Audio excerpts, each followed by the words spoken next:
Hey, you, gather round. Shakur Stevenson is back. You got Shakur Stevenson, who is coming back off of an injury. He is back two-handed, bow, bow, bow, two-handed training for his upcoming fight with Floyd Schofield. You love to see it. Now, as you guys know, if you follow my channel, Shakur Stevenson was scheduled to make his rematch room Eddie Hearn debut. He has a 2-fight deal with them, and it was supposed to be against Joe Cordina. The fight wasn't a fight that most people wanted to see, that I seen, definitely including myself. I think it was a waste of time. Cordina coming off a knockout loss in a lighter weight class, plus moving up. And it's funny because when you have Gervonta Davis, the haters, the resistance, the naysayers, the detractors, they say, oh, Tank, ego, why are you not making videos cussing out Tank? Tank's bringing up a guy again, Lamont Roach. Well, guess what? Lamont Roach is a thoughtful fighter coming from a lighter weight class. He's talented, skilled. He has a backstory with Tank Davis from the amateurs. Oh yeah, and that's right. He's not coming off of a knockout loss. He's a champion in that lighter division. So why would my commentary be the same for a Shakur situation? That's what separates me from many other content creators. Often imitated, never duplicated. I am the best in the business, and it's not even close. You have buffoonish fans who want my commentary to be what they want me to say, but I don't think like that. And what I do is think about what's going on. I'm meticulous, and there's a reason for my thought processes. A lot of you guys rely on emotion, which is not something I do. You got to practice stoicism. Marcus Aurelius, Epictetus, right? That is me. So I don't look from an emotional palette and try to make these comparisons that aren't apples and apples. They're not even apple and oranges sometimes. Sometimes it's apples and D batteries. So that never made sense.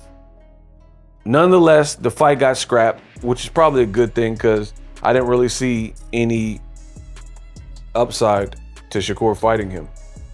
So now he's going straight into the fire against a young, hungry lion, Floyd Schofield, which the Schofields, they did a lot of talking, like a lot of trash talk to get the fight, but then they mellowed out and they're giving Shakur respect, which I kind of don't like, to be honest. And I'm going to explain, because to me, you've talked yourself in a position and you were talking about Shakur, like basically, I'm just paraphrasing because I'm not going to nitpick every interview, every tweet, and memorize what you said verbatim.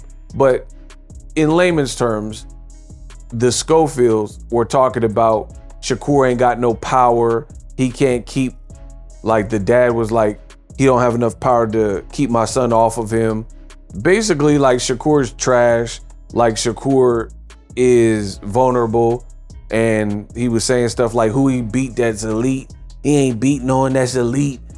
I want to see the elite names. Tell me all this stuff. And then now it's just, once you get the fight, it's completely dead. Like you don't have the same energy so far.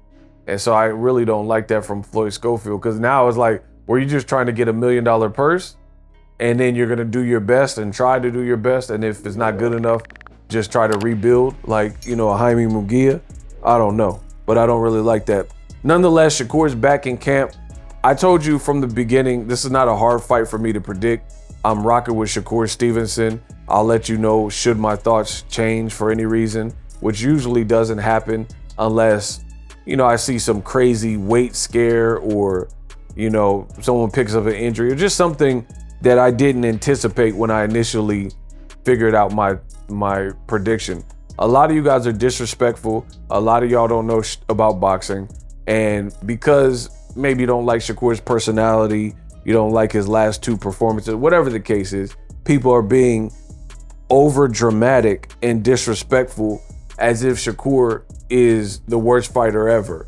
You don't have to like the kid's style, but to act like he's easy to beat, that's a whole different story.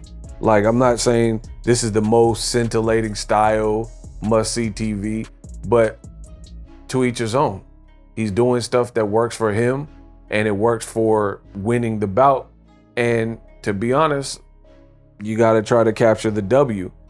I mean, you look at Jaime Munguia, nobody's really complained that he's a boring fighter, but he got beat up by Canelo, dropped by Canelo, took unnecessary punishment versus Canelo. I thought he lost to Dennis Hogan, and then he gets knocked out by a ninja with no power, with 27 fights and 4 knockouts. So yeah, I mean, in the grand scheme of things, I'd rather be Shakur. Like, if I was the boxer, I'd rather be Shakur than a Jaime Munguia.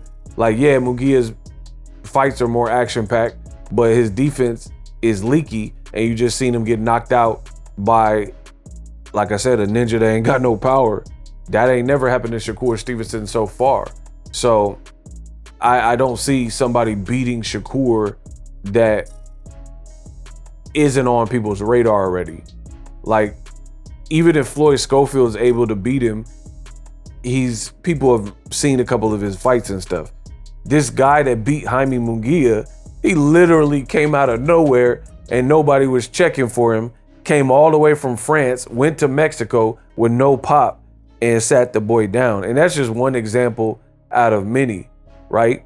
Dillian White, you look at him at heavyweight, he fought a guy named Titty or Tete or whatever the dude's name is. And the dude low-key was giving him a run for his money. So we can't overly criticize Shakur that much.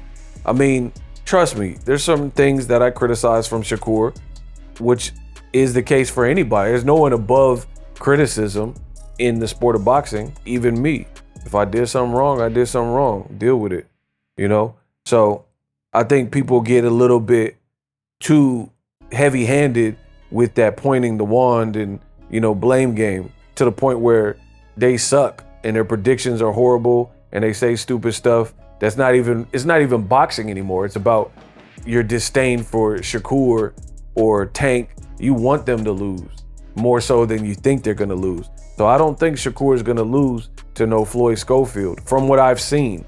Again, should that change if something surprise comes up, which I doubt, I'll keep you guys posted.